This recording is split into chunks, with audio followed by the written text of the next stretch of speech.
ဒါကြောင့်ဘဝမှာတကယ်အသက်ရှင်တယ်ဆိုတာစိတ်တခဏလေးတစ်ခုပဲလို့ပညာရှင်တွေကအဲ့လိုပြောတာဘာမှလက်မခံနိုင်ကြမရှိဘူးနော်မင်းအသက်ဘယ်လောက်ရှိပြီတော့ဟာ50ရှိပါပြီ60ရှိပါပြီအဲ့ဒါတွေကနေခဲ့တဲ့ကာလတွေကိုသူကသူတွက်ပြီးတော့ပြောတာတကယ်နေခဲ့ရတာကခဏလေးပြီးခဏလေးပြီးခဏနှစ်ခဏတောင်တပြိုင်တည်းထက်ကျုပ်တို့နေခွင့်မရှိဘူးအဲ့ဒီခဏလေးနေလဲရတာကိုသုံးရင်သုံးမသုံးရင်ကုန်ရော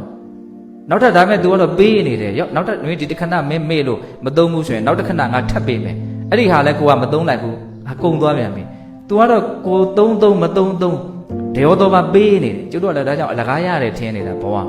အမှအလကားရတာတော့မဟုတ်ဘူးအကြောင်းတရားတွေကပေးတယ်လို့တင်စားပြောလို့ရတယ်အကြောင်းတရားတွေကဘာတွေတော့ကံစိတ်ဥဒုအာဟာရအထူးသဖြင့်နော်စိတ်ရဲ့ဥဒုရဲ့အာဟာရရဲ့ကိုတာတာလေးထားလိုက်ကံအကြောင်းတရားပေါ့အဲ့ဒါအလွန်အားကြီးတယ် तू ကမပေးတော့ဘူးဆိုတော့ရှောက်ရက်မှာ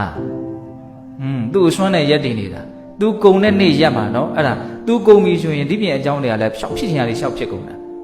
ဟုတ်လား तू ကုံတာနဲ့အဲ့ဒါရက်ရမှာအေးရင်ကုံရင်နိုးနိုင်မှာမဟုတ်ဘူးတမင်းစားရင်ကုံရင်အပိတတ်အောင်စားလိုက်ရမှာမဟုတ်ဘူးအခုကျွတ်တို့ကအဲ့ဒါတွေကိုမမြင်တဲ့အခါကျတော့ကိုယ့်ကိုယ်အလကားရပြီးတော့တန်ဖိုးလည်းမထားဘူးနော်ရှင်တန်ဖို့